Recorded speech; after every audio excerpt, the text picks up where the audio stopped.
बिस्मिल्लाहिर्रहमानिर्रहीम। अनगिनत दुरूद व सलाम नबी आखिर ज़मां मोहम्मद मुस्तफ़ा सल्लल्लाहु अलैहि वसल्लम और उनकी आल पर। पावर कॉरिडोर सीरीज की नई वीडियो के साथ शहजाद अनवर फारूकी आपकी खिदमत में हाजिर। और आपके साथ हमने वादा किया था कि हम आपके सामने एक बहुत ही हॉट पर्सनैलिटी को लेके आएंगे, जिनसे हम हालात आजरा पीटीआई की हुकूमत की मौजूदा जो सूरत हाल है उसके बारे में जानने की कोशिश करेंगे। लेकिन मैं अपने इस मेहमान का तारफ करवाने से पहले एक वाकया आपके साथ शेयर करना चाहता हूं कि मैं इनके साथ एक ही इदारे में काम किया करता था। मैं अखबार में था, ये टीवी चैनल पे प्रोग्राम किया करते थे। तो इन्होंने एक दिन एक खबर को शामिल करने के लिए, अखबार की खबर को शामिल करने के लिए अपने प्रोग्राम में इन्होंने मुझे राब्ता किया और मेरी इनसे बात हुई।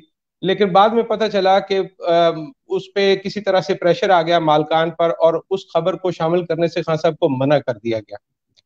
जिसके बाद मैंने देखा कि इन्होंने असूलों पर इस तरह से स्टैंड लिया कि अगले 2-4 दिन के अंदर वो इदारा छोड़ दिया, नई जगह पर चले गए। जिसके बाद मुझे ये पता चल गया कि इस आदमी की जुबान जो है वो बिकाऊ नहीं है। तो आज हमारे साथ मौजूद हैं आप सबके हरदिल अजीज टेलीविजन एंकर इमरान खान। इनको हम सब प्यार से इमरान खान ही कहते हैं। ये हमारे लिए वही इमरान खान है जो कि दूसरों पीटीआई वालों के लिए दूसरे इमरान खान है। Welcome to the show. अस्सलाम वालेकुम खान साहब। वालेकुम सलाम। बहुत शुक्रिया सर, बड़ी मेहरबानी आपकी। खान साहब बहुत शुक्रिया, आपने हमारे लिए और हमारे देखने वालों के लिए आपने वक्त निकाला। ये फरमाइएगा कि ये जो आज स्टॉक एक्सचेंज पे हमले की एक कोशिश हुई, बड़ी बदकिस्मत वाकया था, चूंकि ये चूंकि ताज़ा तरीन है, इस पे आपका टेक लेना चाहूंगा कि ये कोशिश चूंकि पिछले 2-3 दिन से हम देख रहे हैं, 2-4 दिनों में ये 2-3 कोशिशें हो चुकी हैं। ये कोई एक आपको एफर्ट लगती है, कोई मजबूत कोशिश है ये पाकिस्तान की इकानमी या सुकून को तबाह करने के हवाले से? देखिए, आपको तीन चीजों पे इस पे गौर करना पड़ेगा। नंबर एक, अटैक करने वाले ने स्टॉक एक्सचेंज को ही क्यों चुना? बड़ा अहम सवाल ये है। इसका इम्पैक्ट बहुत ज्यादा आता है, इसका दूर तक जाता है और इसके ऊपर नुकसान ज्यादा हो सकता है उस मुल्क का जहां पे ये अटैक हुआ। तो उन्होंने एक हसास तरीन जगह को चुना और पाकिस्तान की इकोनॉमी को हिट करने की कोशिश की है। 8 मिनट के अंदर क्लियर हो गया था सारा मामला और आधे घंटे के बाद वहां पे काम दोबारा शुरू हो गया था, जो रुका भी नहीं थे। तो ये तो एक बड़ी अच्छी खबर है कि पाकिस्तान, क्योंकि बैटल हार्डन किस्म के लोग हैं, पुलिस बड़ी तैयार है, फौज बहुत तैयार है, 20 साल तो इसी से लड़ते रहे। तो इस तरह की चीजें इनको उतना बड़ा इंपैक्ट नहीं डालती जितना बड़ा दुनिया के बाकी मुल्कों में डालती हैं। दूसरा, डीजी रेंजर के 2 स्टेटमेंट्स हैं, उनको जरा गौर से देखना पड़ेगा। एक तो ये कहते हैं कि किसी भी एजेंसी की मदद के बगैर इस तरह का अटैक प्लान नहीं हो सकता, मुमकिन नहीं है।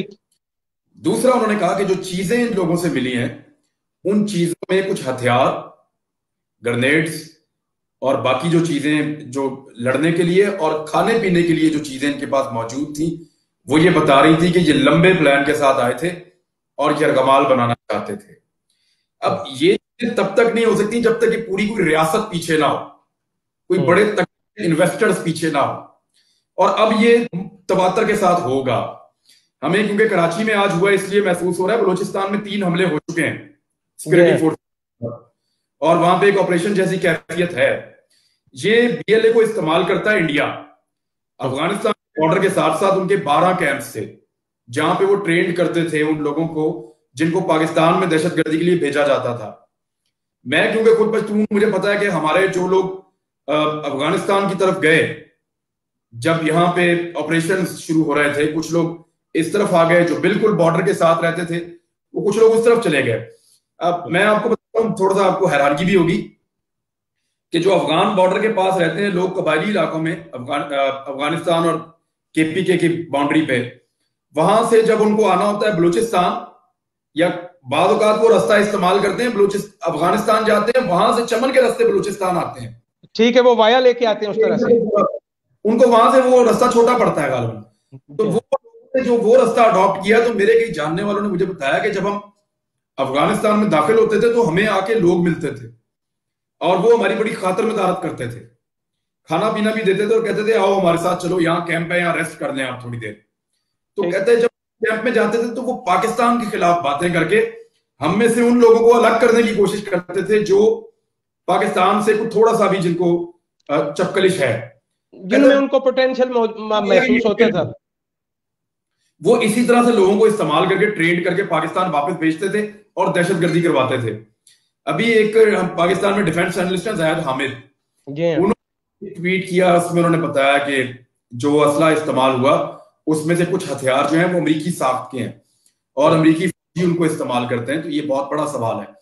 अब इंडिया प्रॉक्सी लड़ेगा, क्योंकि इंडिया का, याद रखिएगा, इंडिया को उनके दिमागों में ये चीज बैठी हुई है कि जब पाकिस्तान में अमन होगा तो इंडिया नुकसान में रहेगा। हालांकि ऐसी बात नहीं है। हमने जितनी जंग की है वो तो सोच नहीं सकते। हमने तो पायलट भी वापस कर दिया था अमन के लिए। वो उसको हमारी कमजोरी समझते हैं, लेकिन हम तो जंग से बचना चाहते हैं। लेकिन इंडियन इस बात को इस तरह नहीं लेते। उनको लगता है कि पाकिस्तान में क्योंकि गुज़िश्ता 1-1.5 साल से अमन है तो हमारे हाथ से श्रीलंका भी निकल गया, नेपाल भी निकल गया, भूटान भी निकल गया और चीन ने लद्दाख में फैंटी भी लगाई वो, और रशिया भी हमारे हाथ से निकल रहा है। उनको ये लगता है कि पाकिस्तान में जब अमन हो जाता है इंडिया की बर्बादी शुरू हो जाती है। वो इसको ऐसे देखते हैं, उसको ऐसे नहीं देखते कि 370 तो उन्होंने हटाई है। इसको नहीं देखते कि शहरियत का कानून तो नरेंद्र मोदी लेकर आया। उसको ऐसे देखते कि 2015 में किसने नेपाल की सप्लाई बंद करके उसको चाइना के साथ ताल्लुकात बनाने पे मजबूर किया था। तो वो अपनी गलती को देखने की बजाय वो पाकिस्तान पे ब्लेम करते हैं। ये आसान रास्ता है और उसका हल जो उनके पास है, जो वो बार बार कहते हैं कि पाकिस्तान को दहशतगर्दी में एंगेज करो, तो ये अब वो करेंगे और हमें विजिलेंट होना पड़ेगा ज्यादा। ठीक है। अच्छा, ये फरमाइएगा, अब हम चूंकि इंडिया पाकिस्तान की बात कर रहे हैं और सिचुएशन लद्दाख की आपके सामने, आपने उस पर बहुत सारी वीडियोस भी कर रखी हैं, ये बताइएगा कि ये जो लद्दाख वाली सिचुएशन है उसकी वजह से भी इंडिया के गुस्से में इजाफा हुआ है, ये जो हमारी तरफ उनकी तवज्जो ज्यादा हुई है? देखिए, इंडिया को हमेशा कमजोर पे गुस्सा आता है और वो पाकिस्तान को कमजोर समझने की गलती भी करता है। ये मैं उनकी गलती कह रहा हूं, वरना उनको हमेशा जब भी वो हमारे साथ लड़ाई में आए, जनरल बख्शी का स्टेटमेंट है कि 65 में हमें कुट पड़ी थी और 62 में चीन ने जंग हराई थी। 71 में मशरकी पाकिस्तान के साथ रहता तो उसमें भी लड़ाई में हमें कोई कुछ मिलने वाला नहीं था। तो उनको गुस्सा चढ़ता है हमेशा कमजोर के ऊपर, अकलियतों के ऊपर, अपने मुल्क में मुसलमानों के ऊपर, कश्मीरियों के ऊपर, गरीब पे, कमजोर पे वो अपना दबाव बढ़ाते हैं और उनके ऊपर जोर डालते हैं। ये जो उनके साथ चाइना ने किया है गुज़िश्ता चंद दिनों में, और जिस जगह तक चाइना आ गया है, लगभग 18 किलोमीटर का एरिया है कुछ रिपोर्ट्स के मुताबिक। और ये भारत के साबिक एक वफाकी वजीर है, 5 दफा वजीर रहे, मेरे जहन में भी नाम आ जाएगा, उन्होंने ये बाकायदा कहा कि 18 किलोमीटर के बाद तो वाई जंक्शन है। उस वाई के ऊपर जो है वो चाइनीज फौजियों के कैंप लगे हुए हैं और उस वाई से 1-1.5 किलोमीटर आगे चाइनीज फौजी जो है वो ब्रिजेस तामीर कर रहे हैं, पुल बना रहे हैं और हेलीपैड बना रहे हैं। तो इसका मतलब क्या है? इंडिया उस इलाके को खो चुका है प्रैक्टिकली, और उस इलाके को खोने का मतलब है कि सियाचिन तक जो उनकी रसद जाती है, सियाचिन तक जो वो अपनी ताजा कुमक फौज की भेजते हैं, वो रास्ता उन्होंने खो दिया है। और ये बहुत बड़ा एक स्ट्रेटेजिक लॉस है इंडिया के लिए। अब इस शर्मिंदगी को मिटाने के लिए उनको कोई ना कोई लड़ाई चाहिए। इंडियन फौज का मोराल बिल्कुल डाउन हो गया, उसके अंदर मायूसी फैली हुई है, बददिली फैली हुई है। उनको एक जीत चाहिए, कोई एक झूठी मूठी का महाज, एक का महाज चाहिए, कोई ऐसा जहां वो कहें जी हम 10,000 40,000 बंदा मारे हैं और हमारे 2 बंदे मरे हैं। वो इस किस्म की कुछ कहानी बॉलीवुड टाइप की उनको चाहिए। बॉलीवुड भी सपोर्ट नहीं कर सकता कोरोना वायरस की वजह से, ना उनका मान रहा है, ना उनका कोई डायरेक्टर मान रहा है, कोई फिल्म बना के दे दें उनको, जिससे कोई थोड़ी सी उनकी फौज में, उनकी कौम के अंदर हौसला आ जाए, इज्जत बच जाए उनकी। जी, इज्जत बच जाए उनकी किसी तरह से। इज्जत बचाने के लिए झूठी मूठी की एक लड़ाई चाहिए। लेकिन उनको इस बात का पता है कि इस मर्तबा अगर उन्होंने झूठ मूठ की लड़ाई भी लड़ी तो ऊपर से चीन तो चढ़ा हुआ है, पाकिस्तान उसको अपना आखिरी मौका समझ के कोई आखिरी लड़ाई ना उनके साथ लड़ ले। तो वो इस बात को समझते हैं, इसलिए पहले प्रॉक्सीज करेंगे, पाकिस्तान के अंदर के हालात खराब करने की कोशिश करेंगे और उसके बाद फिर एक बड़ी जंग की तरफ जा सकते हैं। अच्छा खान साहब, हमने ये इंडिया के हवाले से और आज के हवाले से तो गुफ्तगू कर ली।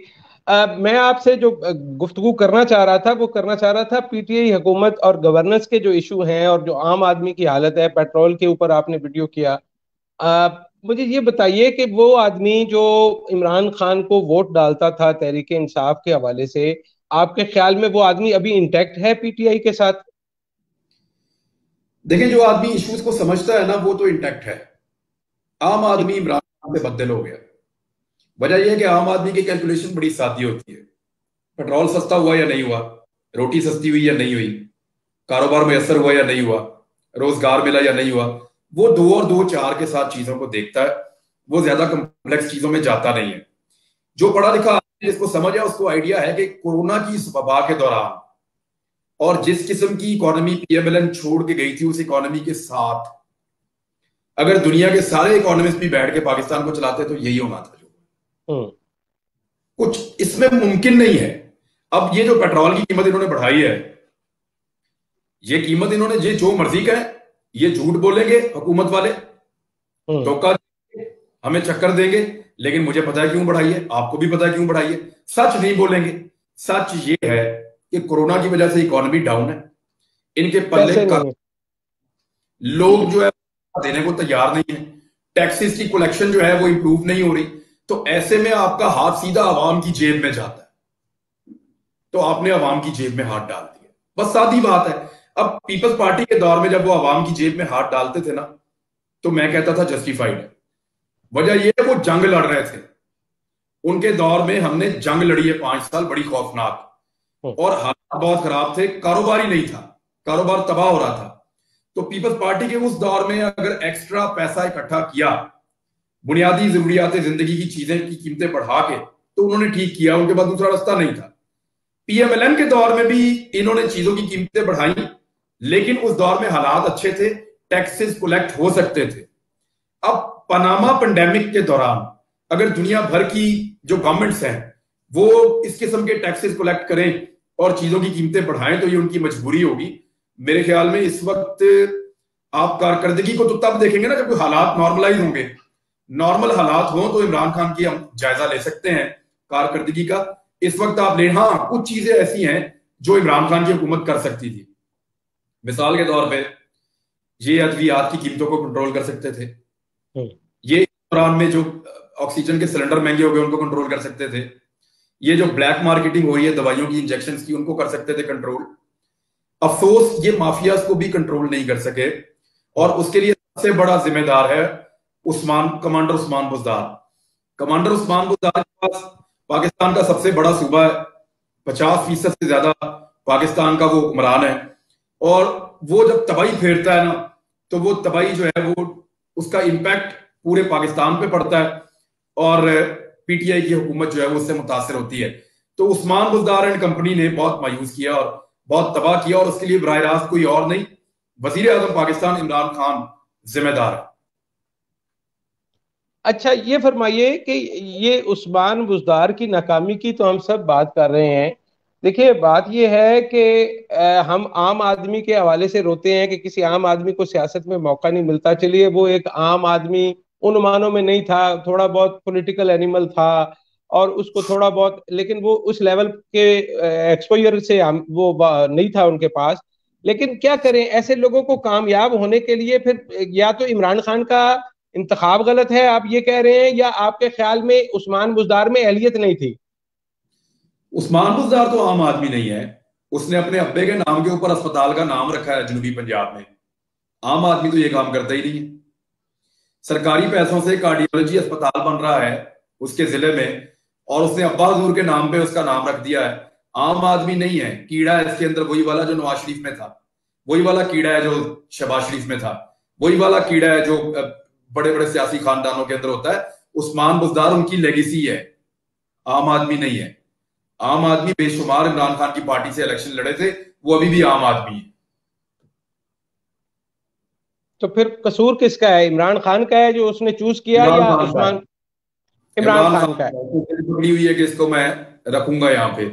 और यहाँ पर मेरा अब मजे की बात यह है कि जब इमरान खान के पास मौका था इसको हटाने का, उस वक्त इमरान खान ने जिद पकड़ी हुई थी कि नहीं, मैं इसको नहीं हटाऊंगा, मैं इसी में से तेल निकाल के दिखाऊंगा। और अब जब मौका चला गया उसको हटाने का, आ भी नहीं सकते, तो अब इमरान खान हटाना चाहे तो भी नहीं हटा सकता उसको। अच्छा, नहीं, लेकिन ये फरमाइए कि बहुत सारे लोग, चूंकि मैं और आप जिस दुनिया में रहते हैं, यहाँ पे मैं कहता हूँ कि साची थ्योरीज की स्टॉक एक्सचेंज है, ये रोज एक नई थ्योरी के रेट चढ़े होते हैं। ये जो 6 महीने 8 महीने की बात हो रही थी, बजट पास होने की बात हो रही थी, तो ये मुझे बताइए कि इन थ्योरीज को कौन हवा देता है? कैसे अभी तक लोग जो हैं इन बातों पर यकीन कर लेते हैं कि ये सुबह गया या शाम गया? इस्लामाबाद में ना कुछ बैठकें लगती हैं रात के वक्त। ये लगभग 10 बजे शुरू होती हैं और 1 1:30 बजे खत्म हो जाती है। ये कोई रिटायर ऑफिसर्स भी हैं, कोई पुराने जर्नलिस्ट भी हैं, कुछ उसमें हैं, कुछ ब्यूरोक्रेट हैं रिटायर। ये इकट्ठे होते हैं और बासर लोगों को इकट्ठा करते हैं, दावत दुवत देते हैं, वहां पे ये डिस्कशंस करते हैं। और डिस्कशन करते हुए इनकी हालत इतनी अच्छी नहीं होती। तो सुबह जो कुछ रात को इन्होंने सुना है उसमें बहुत सारे हकायक हैं। तो वो आहिस्ता आहिस्ता आहिस्ता आहिस्ता मार्केट में आते आते तो एक साजिशी थ्योरी बन जाती है, और कुछ नहीं होता है इसके अंदर। हकीकत की नजर से आप देखें तो इमरान खान का बजट पास हो रहा था, सबको नजर आ रहा था, बिला वजह लोग शोर मचा रहे थे। उसकी हुकूमत जा रही है, अभी कहीं नहीं जा रही उसकी हुकूमत। जो उसकी हुकूमत के पूरी तरह सपोर्ट दे रहे हैं उसकी हुकूमत को। बजट पास करवा के दिखाया उसने इन हालात में, मुमकिन नहीं था। इमरान खान का तजर्बा जो है ना, ये इमरान खान को ही सबसे महंगा पड़ेगा। लेकिन वो करप्शन नहीं कर रहा, उसने डैम्स बनाने शुरू कर दिए हैं, वो कुछ चीजों की इस्लाहात करना चाहता है, उसके पास पैसे नहीं है फिर भी वो तजर्बात कर रहा है। उसके अपने जो चूज किए हुए लोग हैं वो उसका साथ नहीं दे रहे, वो इक्तदार के झूठे ले रहे हैं। अब वो जो इक्तदार के झूले ले रहे हैं, चढ़े हुए हैं, उनको बहुत मजे आ रहे हैं, और इन सब का खुमियाजा इमरान खान को अगले इलेक्शनों में भुगतना पड़ेगा, नजर आ जाएगा। अगले इलेक्शंस की आपने बात की, तो आपको असेंबली की मुद्दत कितनी लग रही है? 4 साल, 5 साल? देखिए, यूसुफ रजा गिलानी को हटा देना मुश्किल काम नहीं था, क्योंकि Yusuf Raza Gilani was not Peoples Party, he was a part of Peoples Party. Raja Pervez Ashraf को भी हटा देते तो कोई मुश्किल नहीं थी। नवाज शरीफ को हटाना एक बहुत बड़ा काम था। पाकिस्तान की जुडिशरी ने, पाकिस्तान की एस्टेब्लिशमेंट ने, क्योंकि सबूत तो एस्टेब्लिशमेंट लेकर आई थी ना, तो इन्होंने एक बहुत बड़ा जुआ खेला था। लेकिन नवाज शरीफ को हटा देने के लिए एक बहुत माहौल बनाना पड़ा था। उसकी अपनी जात को इतना कंट्रोवर्शियल कर दिया गया, उसके बच्चों समेत के वो हट गया। सवाल यह है, क्या इमरान खान को उस लेवल तक ले जाया जा सकता है? और क्या वो खामोशी से चला भी जाएगा उस तरह से? इमरान खान बहुत बड़ी मुसीबत है। नवाज शरीफ के केसेस सच्चे होने के बावजूद उसने मुसीबत डाल दी थी कि मुझे क्यों निकाला। वो इस्लामाबाद से लेकर लाहौर तक उसने पाकिस्तान की फौज, पाकिस्तान के इदारों का उसने बदनाम करके रख दिया था। अब आप मुझे बताएं कि ये आदमी, आप इसको निकालेंगे, इसके ऊपर एलिगेशन क्या है कि इसकी एक नाजायज बेटी है, ये कहेंगे? इसके ऊपर एलिगेशन क्या है कि ये जो है वो नशा करता है, आप ये कहेंगे? साबित करें, क्या एलिगेशन लगाएंगे? करप्शन करता है, बेईमानी करता है, लोगों को लूटता है, मुल्क को लूटा इसने, आप ये एलिगेशन लगाएंगे? ये इतनी बड़ी मुसीबत है इमरान खान कि इसको निकालने वालों को सबसे पहले ये असेसमेंट करना पड़ेगा कि इसका करना। देखें, इसको अल्लाह ताला जिंदगी दे, अगर ये जिंदा रहा ना तो ये 5 साल पूरे ही करेगा। इसको ऐसे जलील करके आप नहीं निकाल सकते, वरना ये सबको जलील करके रख देगा। देखो, वाहिद आदमी है जिसने पाकिस्तान के हर इदारे को एक्सपोज कर दिया, पार्लिमान को इसने एक्सपोज कर दिया, पाकिस्तान की जुडिशरी को इसने एक्सपोज कर दिया। इसी के दौर में हुआ ना, इसी की वजह से एक्सपोज हुआ। आज लोग जजेस को कह देते हैं, गलत करते हैं, सही करते हैं, अलग बहस है, देते हैं गाली। पाकिस्तान के इदारों को इसने एक्सपोज करके रख दिया, जिन चीजों की कोई कल तक कोई बात नहीं करता था।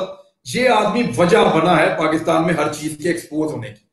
तो मुझे नहीं लगता इसके साथ कोई पंगा करेगा। ये चुप किया हुआ तो इसको चुप रहने देंगे, इसको निकालेंगे नहीं। ये बहुत बड़ी मुसीबत है, बहुत बड़ी चिपक है। ये हैप्पी बर्थडे कहता हुआ बनी गाला नहीं जाएगा, ये वहीं से निकल के बाहर बैठ जाएगा और इसके हवारी भी वहां पे आ जाएंगे। अच्छा, ये एक आपसे एक सवाल ये भी पूछना चाहूंगा मैं कि हम अपने पॉलिटिकल कल्चर की अक्सर बात करते हैं, पॉलिटिकल फैब्रिक की बात करते हैं कि मियां नवाज शरीफ और शहबाज शरीफ के बाद पार्टी में कुछ नहीं, आसिफ जरदारी, बिलावल भुट्टो के बाद कुछ नहीं। अब मुझे ये बताइए कि इमरान खान तो आखिर बिलाखिर एक फानी इंसान है, नीचे लीडरशिप की तैयारी का अमल हम कहाँ कर रहे हैं? किस तरह से हम अगली लीडरशिप की तैयारी किस तरह से कर रहे हैं? फ्यूचर तैयारी, फ्यूचर का प्लान क्या है हमारा? देखिए, इमरान खान कहते थे कि मैं इस पार्टी को बनाऊंगा एक इंस्टीट्यूशन, और वो इस पार्टी को एक इंस्टीट्यूशन बनाने में नाकाम हो गए, नाकाम हो नहीं रहे, नाकाम हो गए। अब इमरान है तो पीटीआई है, इमरान खान के बाद कोई पीटीआई नहीं है। ये सारी पीटीआई की लीडरशिप बनी है, उनमें जो जो जिस जिस पॉलिटिकल पार्टी में खप सकता हुआ फ्यूचर में जाके खप जाएगा, जहां जहां नौकरी मिलेगी जाके नौकरी कर लेंगे। इमरान खान के बाद दे आर नथिंग। ठीक है। अच्छा, एक आखिरी सवाल। खान साहब, ये जो मुशीर हैं इमरान खान साहब के, जिनको हम गैर मुंतखब मुशीर कहते हैं, और कहा यह जाता है कि इमरान खान की डिसीजन मेकिंग में इनका ज्यादा असर हुआ करता है और उन्हीं डिसीजंस की वजह से आम आदमी जो है वो पिस रहा है, ये गैर मुंतखब लोगों ने तो वोट लेने नहीं होते। इमरान खान की फैसला साजी के अमल को आप कैसे देखते हैं? ये बहुत बड़ा एक सवालिया निशान है। देखें, इसमें रीजन पता क्या हुई ये कि जो पॉलिटिकल लोग थे वो आपस में लड़ते रहे और जो गैर मुंतखब लोग थे वो जगह बनाते रहे, और उन्होंने इतनी जगह बनाई कि सारी जगह ही उनके पास चली गई। अब वो फैसले करते हैं और वो फैसले इंप्लीमेंट होते हैं। उन्होंने बड़ी मेहनत करके, बड़ी लॉबिंग करके अपने आप को इस जगह तक वो लेकर आए। इमरान खान साहब के ऊपर क्योंकि निगरानी उनके पास थी, वो अच्छी तरह निगरानी नहीं कर सके, ना पार्टी को सही तरह चला सके, ना लोगों को इकट्ठा कर सके, और गैर मुंतखब लोगों का जो वहां पे एजेंडा इंपोज होना शुरू हुआ, उसके लिए इमरान खान साहब रिस्पॉन्सिबल है। लेकिन ये चीजें उनके कंट्रोल में, उनके हाथ में है। वो इसको अभी ठीक कर दें अगर कर सकते हैं तो, और कर सकते हैं और करना चाहते भी हैं। लेकिन मुझे नहीं समझ आती कि क्यों ताखीर होती है। ठीक। अच्छा, ये फरमाइए कि ये जो असद उमर और शाह महमूद कुरैशी, क्या ये कोई हकीकी मुतबादल हो सकते हैं इमरान खान के? एक और क्या शाहिद खाकान अब्बासी और मियां शहबाज शरीफ के दरमियान भी कोई मामला है ऐसा कि शाहिद खाकान अब्बासी शायद इस्टेब्लिशमेंट को काबिल कबूल हैं और शहबाज शरीफ काबिल कबूल नहीं है? देखिए, पॉलिटिकल प्रोसेस के बदले में पीएमएलएन को बहुत सारे लीडर मिले हैं। ख्वाजा साद रफीक एक बड़ा शानदार आदमी है, आप उनको ट्राई कर सकते हैं। पंजाब के लेवल पे राणा सनाउल्लाह जैसा आदमी उनके पास है, चाहे आप उसको माफिया कहते हैं जो भी कहते हैं, लेकिन वो एक जीरक नहीं, सियासतदान। लेकिन वो सानिया मॉडल टाउन को किधर ले जाएंगे हम? सर, जब ये किसी ने लीडर बनना होता है ना तो सारे साने खत्म हो जाते हैं। एक नया सानिया होता है कि एक नया लीडर आपके सामने आकर खड़ा हो जाता है। तो पीएमएलएन के पास बहुत सारी चॉइसेस हैं, पीपल पार्टी के पास बहुत सारी चॉइसेस हैं। अब पीटीआई की एक्सेप्टेंस के हवाले से अगर देखा जाए तो शाह महमूद कुरैशी को बतौर लीडर पीटीआई का आम आदमी, आम वर्कर एक्सेप्ट नहीं करेगा। मे बी वो मुराद सईद को एक्सेप्ट कर ले, मे बी वो अली मोहम्मद खान को एक्सेप्ट कर ले, वो ऐसे लोगों को एक्सेप्ट कर सकता है, शहरयार आफरीदी को एक्सेप्ट कर ले, कराची से किसी लीडर को एक्सेप्ट कर ले। लेकिन वो ऐसा नहीं होगा कि दूसरी पार्टीज में रहने वाले पुराने जमांदरू सियासतदानों में से किसी को वो एक्सेप्ट करे, ऐसा मुमकिन नहीं है। असद उमर साहब पे सवाल उठाए जा रहे हैं आजकल, और बड़े संगीन सवाल आते हैं उनके हवाले से। असद उमर पहले कंट्रोवर्शियल नहीं थे, I think he was the second जो पीटीआई में सबसे मकबूल था, लेकिन अपनी कंट्रोवर्सीज की वजह से वो उन्होंने स्लॉट अपनी खो दी है। आई थिंक वो उनको भी फोकस करना चाहिए दोबारा अपनी जात के ऊपर, अपनी पॉलिटिक्स के ऊपर। ठीक है। तो पाकिस्तान का फ्यूचर आप महफूज देख रहे हैं? ये जो आपने पूरा मुझे बताया कि फलां जगह पे ये ऑप्शंस हैं पॉलिटिकल पार्टीज के पास, तो पाकिस्तान का फ्यूचर, पाकिस्तान को तो अल्लाह सलामत रखेगा, लेकिन ये जो इसको चलाने वाले लोग हैं इनके हवाले से आप मुतमईन हैं? ये जो सिस्टम है ना, मैं सीरियसली आपको बताऊं, अब मेरे दोस्त कहते हैं कि ये सिस्टम चलता रहेगा तो डिलीवर करेगा। हो सकता है 10 साल, 15 साल, 20 साल, और उनके दिमाग में पता नहीं क्या चल रहा है। लेकिन मेरी जिंदगी के 40 साल गुजर गए हैं, पता नहीं कितने बाकी हैं। मुझे जल्दी है कि मेरा पाकिस्तान जल्दी जल्दी ठीक हो जाए और मैं उसको देखूं ठीक होता हुआ। उसमें मुझे ऐसा लगता है कि सिस्टम को बदल के देखना चाहिए। ये सिस्टम काम नहीं कर रहा और ये सिस्टम काम करेगा भी नहीं, क्योंकि इस सिस्टम ने इंडिया में भी काम नहीं किया, इस सिस्टम ने दुनिया में कहीं भी काम नहीं किया। वो इस सिस्टम से जुड़ी हुई बहुत सारी चीजें होती हैं जो काम कर रही होती हैं, हम वो सिस्टम को अप्लाई नहीं कर पा रहे। हमारे मुआशरे के लिए और हमारे जैसे लोगों के लिए ये सिस्टम है ही नहीं। हमें थोड़ा डिक्टेटोरियल किस्म का सिस्टम चाहिए, डंडे वाला सिस्टम चाहिए, थोड़ी सख्ती होनी चाहिए हमारे ऊपर, और थोड़ा हमारा एहतसाब तगड़ा होना चाहिए। हमें ये जो डेमोक्रेसी वाला यहां सिस्टम चल रहा है पार्लिमानी जमहूरियत का, ये प्रैक्टिकली सूट नहीं कर रहा, इससे लूट मार ज्यादा हो रही है और डेवलपमेंट कम हो रही है। तो मुझे ऐसा लगता है कि एक सिस्टम के अंदर बड़े बदलाव की जरूरत है। मैं ऐसा नहीं कहता कि मार्शल लॉ लग जाए, मैं ये भी नहीं कहता कि एकदम प्रेसिडेंशियल सिस्टम आ जाए। मैं ये कहता हूं बैठे और इसके ऊपर डिबेट करें कि सिस्टम क्यों डिलीवर नहीं कर रहा। अगर परवेज मुशर्रफ का दौर ना आता बीच में और ये 30 साल जमहूरियत होती, 30-35 साल जमहूरियत लगातार होती, तो शायद आज हम इस बहस को ज्यादा जोरदार तरीके से कर सकते कि सिस्टम डिलीवर नहीं कर रहा, लिहाजा कोई सिस्टम को तब्दील करने की कोशिश करें। लेकिन अनफॉर्चुनेटली डिक्टेटर्स आते हैं, फिर सिस्टम को दोबारा मौका मिल जाता है। तो ये लूट मार वाला सिस्टम है, बदलना पड़ेगा। अच्छा खान साहब, अब आपने चूंकि बात एक ऐसी कर दी, मुझे एक सवाल और करना पड़ेगा आपसे, मैं माफी चाहता हूँ। ये आपने एक नए इमरानी मुआहदे की या नई दस्तूर साजी की बात की, ये तो बड़ा पेचीदा अमल है। और हम तो पता नहीं आज तक कहते हैं कि जी 73 का वो आइन जो है वो बन गया, बड़ों का शुक्रिया अदा करें, उनको सजदे करें।